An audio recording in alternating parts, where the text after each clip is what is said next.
I don't know how other YouTubers do this, and I don't know if I should consider myself a YouTuber just yet. But what I will say is, before I start a video, I normally have to take a breath because I find myself talking really fast or just not sounding like myself. So if you're watching this, and maybe you're not a YouTuber, but if you're watching this, take a breath with me, will you?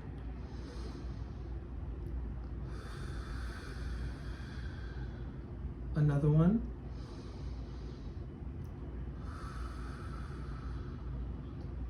One more.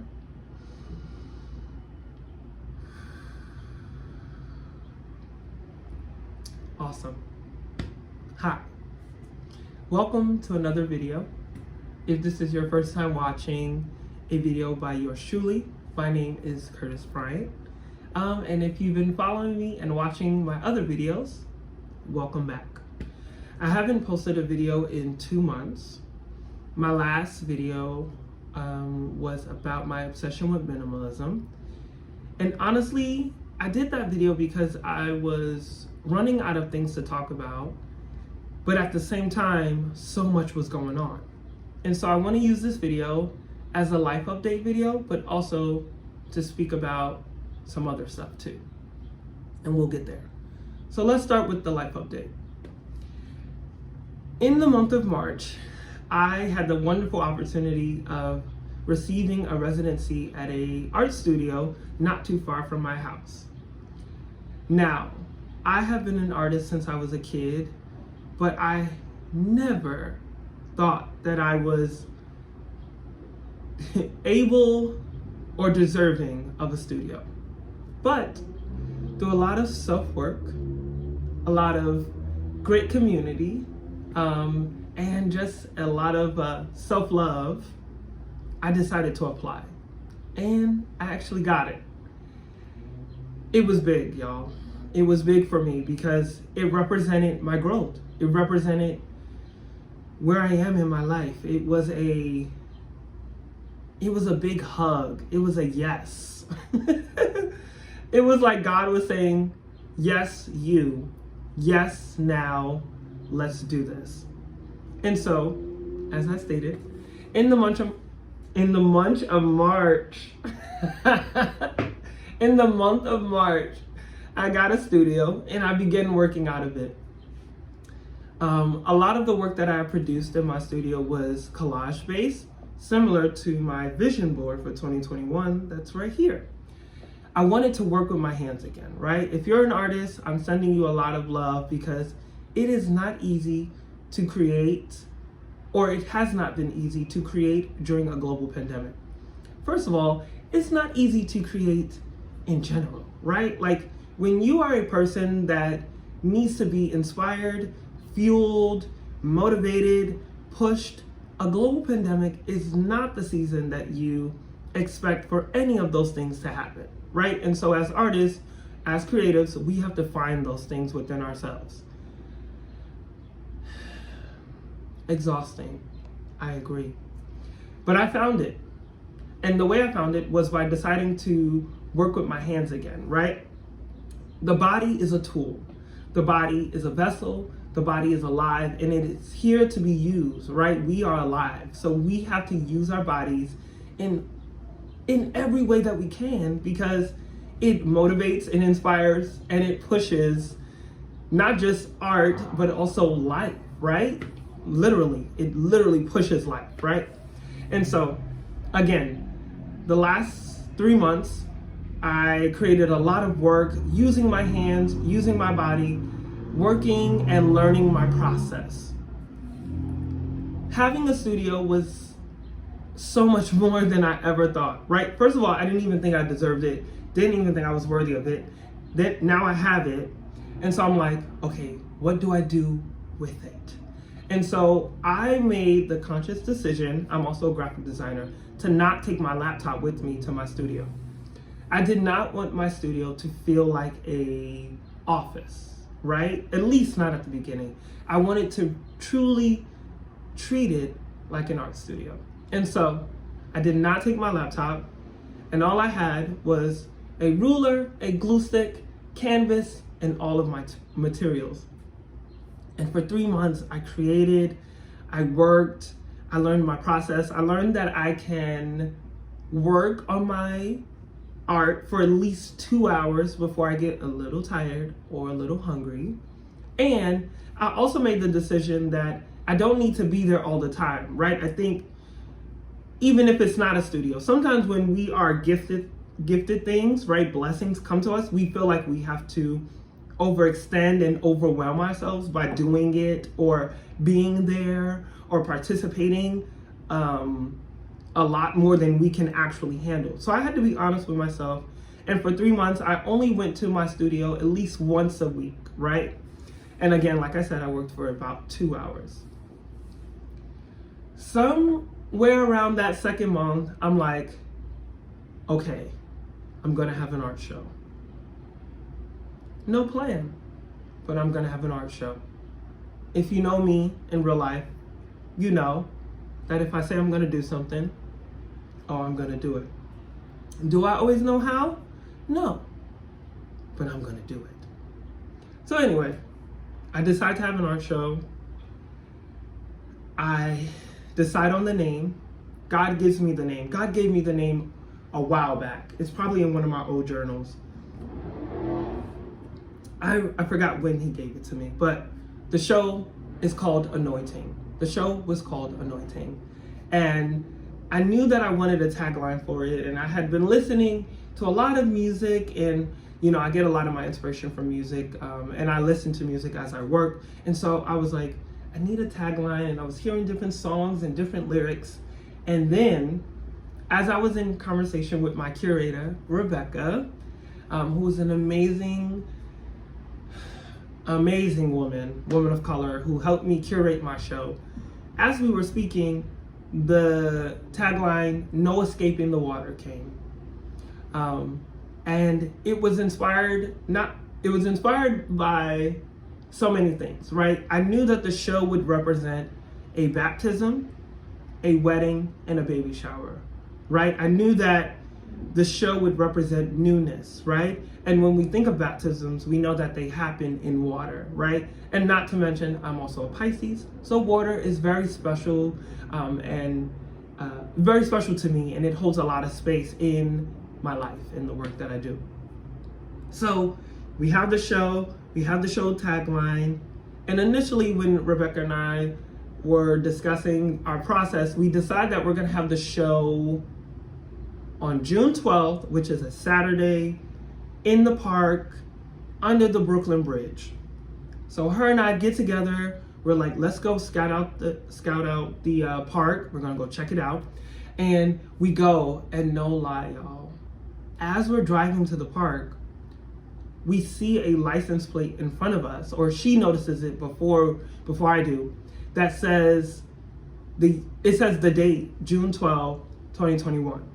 So we're like, oh shit, this is a confirmation. We're in the vibe, we're in it. We make it to Brooklyn Bridge Park, and the energy felt right. The grass is green, there's beautiful families everywhere. It seems very social, right? New York is opening up back again. And so people are socializing, there's energy, the grass is green. And then also, because it's under the Brooklyn Bridge, the big body of water is there. And so all the pieces are hidden. All the pieces are hitting. And we continue to work together. She ends up writing a tutorial. I think I said that word correct. She ends up writing a statement for the show. I continue to work on the work. I continue to work on the artwork, and we're just constantly in conversation. And then I decide, or I remember, that New York, she's beautiful. She is known for her summers. But one thing about New York is when she gets hot, she rains. And I'm like, that is a risk. Not to mention, it's Mercury retrograde. I'm not doing the disappointment. I'm not doing the anger. And I'm not trying to cry. So I'm like, we need to have the show inside somewhere. So I hit up my homegirl, Leslie. shout out to Leslie, who owns a pop-up shop, art to wear, in the city. She says, sure, you can have the show here. And so it's coming together, y'all. It's coming together, right? And then the show happens. And y'all, the show was so beautiful. My family was there. Friends were there. People I haven't seen in a long time were there. New people, more recent people in my life were there. It was so beautiful. My grandmother was there. I met some of my friends, their new partners, their new husbands, right? What else happened? My stepmom came.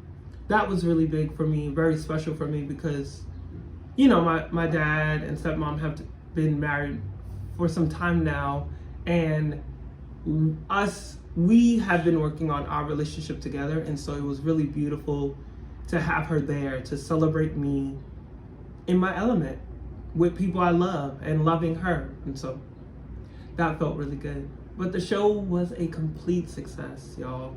And since then, the show was 2 weeks ago. And since then, I've literally just been riding this high of success, riding this high of self-worth, and riding this high of blessings. And with that, and this is the other topic that I wanted to kind of segue into, with that has come a lot of attention, and a lot of romantic attention. And I personally am a hopeful romantic, so I could talk about love all day, but I don't talk a lot about love on the internet because, you know, the experience is subjective, and, you know, we all want it, receive it, and desire it in different forms, in different ways, right? And so I keep my process in love to myself, and to those close to me, right? But anyway, so in this season, I've also attracted a lot of romantic energy, and y'all, I wasn't ready. I'm not ready, but I'm ready, but I wasn't ready. Last year, I was dating, and it didn't work out, but for the time that we were together, it was beautiful. And, you know, it was exactly what I needed, right? I can't speak for him, but I know that it was exactly what I needed, and I'm grateful for that time that we had together. But it has been some months since then, and I am putting myself back out into the, what do they call it? I guess I'm back in the sea. See, look, you see how the water thing, you see, I'm back in the sea, Pisces. And so I kind of just wanted to share that, but also encourage other people who may have been overcoming heartbreak, overcoming the fear of dating and putting themselves out there and being vulnerable. I want to encourage you that this is your season. This is your season not only to love, but to be loved. And I want to encourage you to be intentional, be honest with yourself, be honest with the other people, never settle. And if you can, and if it is your thing, please allow God to be a part of the process. I think we are all feeling that it is a new season for all of us. There's a lot of newness happening. And for those who have felt alone and concerned or scared or weary about what's next for them, especially in the matters of the heart, this is your time. This is your time to be loved and to receive and to have fun, right? And to enjoy yourself. As my phone shows an affirmation that says, I am worthy of this moment. And you are worthy of love. And you too are worthy of this moment and this season. And I just pray that you have fun. I pray that you love again. I pray that you allow people to love on you, whether it lasts for 3 months or 3 years or 300 years, another lifetime. Have fun, enjoy yourself, kiss, hug, massage, laugh, dance, sing, eat. And I meant go to dinner, nasty. But yes, have fun, and I'll see you in my next video. Later.